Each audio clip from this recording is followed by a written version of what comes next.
say I don't want to fight Mexican is because I represent Mexico. I feel like Canelo's a fucking pussy. Canelo doesn't jab anymore. He looked for one shot now. You know, I mean, the end is there for Canelo. Be the most feared fighter in boxing. Ever see Julio Cesar Chavez in his prime? I'm talking about the daddy. I'm talking about one of the greatest fighters ever. This guy is the closest thing I have seen to a big Julio Cesar Chavez. David, I'm not putting the Chavez thing on you. I'm just saying you're the closest thing I've seen to a big dude who fights like that. Oh, Canelo's ducking him. This dude's a monster. And I looked and I thought, am I right or wrong about that? No, you're definitely right. You know, you're looking at a man that's not going to let anything outside the ring, you know, mess with his game. But like I said, at the end of the day, I'm not scared of nothing. You know, I accept and I invite war. You know, so if that's what the people of Riyadh, Saudi Arabia want to see, well, let's give it to them. I think everybody is starting to see that I'm fearless, I'm relentless, and I'll fight anybody to get my respect in the ring. David Ben Avid remains unbeaten and has clearly declared his bold, competitive goals publicly.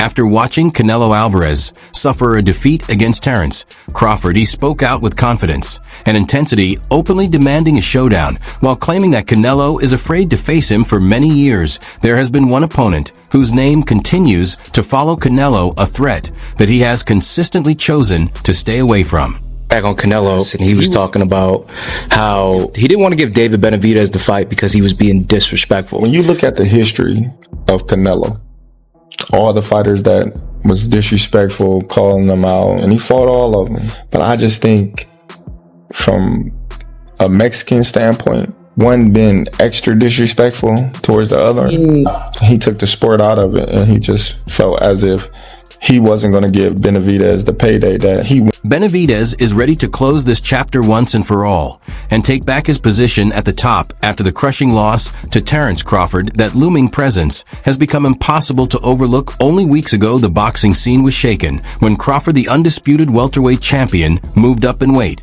and delivered a showing that exposed Canelo Alvarez in a way fans had never seen. This was more than a simple defeat. It was a one-sided display that stripped away part of the Mexican icons mystique. Even respected trainers like Ronnie Shields hinted that Canelo may have already passed the highest point of his career. Predicted Crawford by unanimous decision. He got that.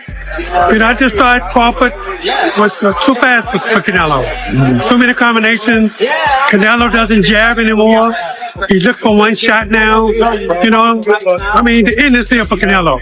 As Oscar De La Hoya offered a thorough explanation of Canelo mistakes, the fight was far more than just another contest. It marked a turning point that opened the door to a challenge many had been waiting for. In a private interview with Inside the Ring, David Benavidez acknowledged the historic accomplishment of Terence Crawford and praised him for reaching a level very few fighters ever attained. Benavidez stated that Crawford deserves a place on boxing's Mount Rushmore after moving up 3 divisions and capturing the undisputed super middleweight title. He added that Crawford is not only highly skilled, but showed tremendous grit during the fight, proving a level of determination that others in the sport can learn from. First of all, I just want to give Terence Crawford a great congratulations. You know, he's reached a part in history that only so many fighters get to even accomplish in boxing. You know, he's one of the greatest of all time. There's nothing, you can't take that away from him. Terence Crawford should be on the Mount Rushmore in boxing because not only did he go up 3 weight classes, he beat one of the best fighters of this generation. I don't remember any time in history where anybody has come up from 147 pounds and won the super middleweight championship. Not only just won, but the undisputed. He's won every single title. So, you know, man, that man, not only is he a great fighter, but you could tell in that fight by seeing this combination right now how much of a dog he is. You know what I mean? I think a lot of fighters could take a lot of notes from Terence Crawford, not only physically, but as take notes in the heart aspect. And I give it all up to Terence Crawford. You know, he's one of the greatest of all time. And, you know, we salute Terence Crawford. Well before Terence, Crawford delivered that crushing performance, David Benavidez had already been relentlessly pursuing Canelo Alvarez, who seemed to move through the super middleweight division like an untouchable presence. 3 WBC belts right here. I'm the best in the division. If they want to give me an opportunity now or later, I'm gonna keep winning. You know, like I said, I'm gonna be the greatest of my generation by the time I'm done, and my job is not complete until I make that happen. For Canelo and everybody else, it just shows everybody I'm not f***ing around. I'm here to stay. I just look at the facts. You know, the people want to see this fight more than Carlos Adames and Charlo. You know, that's why that fight hasn't happened. But for me and Canelo, we have motion. You know what I mean? I've been winning the fights I'm supposed to win in fantastic fashion. He has nobody else to fight. You know what I mean? So if they want to give it to me now, later, whenever, I'm not going nowhere. For many years, David Benavidez, a two-time WBC champion, built an intimidating professional record of 30 victories, without a single loss, including 25 knockouts, while holding the interim belt and standing as a clear threat to the undisputed control of Canelo Alvarez. Don't really like to bash somebody because at the end of the day, I give respect to Canelo. He's a great fighter. Yeah. He's one of the best Mexican fighters of all time. But wanting to fight him, David, is not bashing him. Yeah. That's not bashing him. But that's what I'm saying. They spin the narrative on Instagram. Right. If I say something, they say this or that. But I only want what I earned. Right. And I'm entitled to it. From what the WBC told me, they say you win the title limiter, we'll give you a title shot. You win the WBC interim title, we'll give you a title shot. I've been in this position for 3 years. So just because Canelo, he could do what he wants, as he says. Right. He's not going to fight the top competition. And he's holding all those belts hostage, bro. And it's not like you got other great fighters, too. You got me and David Morrell's there. Yeah. How is it fair that these sanctioning bodies let him pick and choose who he wants to fight? And then the Canelo fans, too, that be talking shit, bro. Like, do you guys not want to see the best fights? Right. Like, I don't understand. I'm just trying to make the best fights happen. And that's it. At the end of the day, I just want to get the fans what they want to see. This was not just quiet speculation. It was a serious proposal. Reports revealed that Canelo Alvarez was presented with a massive $70 million deal to agree to the bout. David Benavidez confirmed that the arrangement included a guaranteed $5 million for him to finalize the fight. Scared of nobody. I've heard everybody that's been in front of me, and Canelo's no different. And I will hurt him too, and I'll take all his belts. It's crazy that he asked for 150 million or 200 million to fight me, but he still has the nerve to say that I don't bring nothing to the table. So if I didn't bring nothing to the table, why are you asking for more money than you won in your whole career if I don't mean anything? Maybe after he gets that money, he could buy himself a pair of balls. What I wanted to tell you guys too, I mean, this guy, he's making the most money out of everybody. He's charging you guys so much for the pay-per-views. It's like he's spitting in your guys' face, saying that he doesn't give a f what you guys want. He's not going to give you the best fights. He's going to fight the fights that he wants. In my opinion, that's a little bit disrespectful to the fans, but he has cult-like fans that, you know, they don't tell him shit and they're happy with whatever he does. But at the end of the day, if you hold all the titles, you got to fight the best in the division. I'm number one in the division, number one contender. The second one is David Morrell. He's not fighting me, nor he's not fighting David Morrell. So it makes no sense. How is he going to call himself the champion and have all these belts if he doesn't fight the number one or the number two guys? Why is he asking $200 million? Why, when they bring my name up with him, that's the most money he's going to make. When he fought Amir Khan, I weighed him at like 25 pounds. But, you know, I think it's just he's running out of excuses and running out of things to say, but that's just how it is. I guess that's when you're the cash cow, you can do whatever you want. But after David Benavidez agreed to the terms, all communication suddenly stopped. There were no callbacks, no further discussions, only complete silence. This was not empty noise from a rising contender. Benavidez had proven he belonged at the highest level through hard battles. His recent standout performances strengthened his case. He first overwhelmed Caleb Plant in an intense rivalry match. Then he broke down the previously unbeaten and highly skilled Demetrius Andrade to the point that Andrade's corner ended the fight. With both guys, Canelo, Benavidez, if they fought, which I don't think they're going to fight no time soon, who do you think will win? Man, that's hard to say. I think both have pros and cons. You know, I feel like the things that Canelo does better than David. There's things that David does better than Canelo. In a way, I'm not comparing it to this fight, but it's like the better be of Bivol fight. You can say who you think's gonna win. You can't say like, oh man, I'm surprised the Bivol won, or I'm surprised the better be of won. You're like, man, that's a damn good fight. So-and-so won. So kind of how I feel about the David and Canelo fight, like who had the best camp, who has the best game plan, who slept the best the night before. And it's not much that separates guys at that level. If David can get on him with his combinations and not give him room to breathe, then, you know, that's probably a night that David gets his hand raised. You know, if Canelo is able to slow the pace down a little bit and catch him with a big shot. David's been dropped before from an off-balance shot. He wasn't really hurt, but, you know, would you be surprised if Canelo stopped him? You know, no. So it's hard to say. Reflecting on his journey, David Benavidez explained that from the age of 3, he has carried a single goal to become the greatest fighter in boxing history, and he remains determined to achieve it. He said that this relentless drive is what motivates him to chase the biggest names in the sport. Look, you're looking at the one that's going to chase all of them. Like, these guys are monsters, but this is the monsters world. And what happened next would only heighten the drama. If Canelo was 100% confident in himself, I don't know why he wouldn't fight me.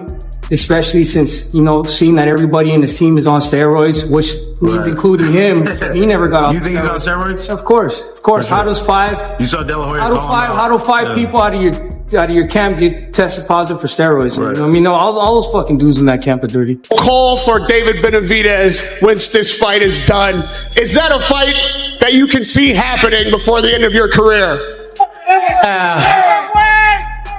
Look, I never say no to anything. We'll see later. But I'm focused 100% on this fight. Is there a possibility, or you just go one at a time and you also speak with your team? Yeah, I go one at a time, but every is a possibility. Always. Right. But I've been in this position my whole life. One was Strode, I was in Toronto in 2012, 11. Then Mayweather, then Lara, then Cotto, then Callum Smith, then Golovkin, and then if I beat Benavidez, it's gonna be other guy there they want me to fight. So I've been in this position my whole life, but is that time when that fight they ask, I give it to them. But right now in this position I am, now is the time I need to ask. If the money is right. What unfolded afterward only intensified the situation and raised the stakes even higher. The way I've seen him handle my presence is he's definitely scared of me.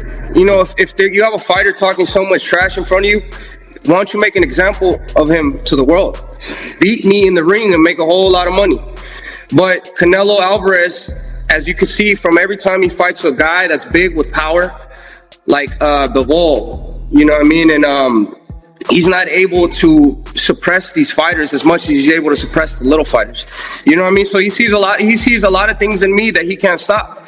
Not only does he see speed, does he see power, but he sees a lot of heart in me. You know what I mean? At the end of the day, I'm going in there and I want to prove myself to the world that I'm the greatest fighter. And it doesn't matter. It doesn't scare me to get in there with another great fighter, because I know that elevates me and who I am as a competitor.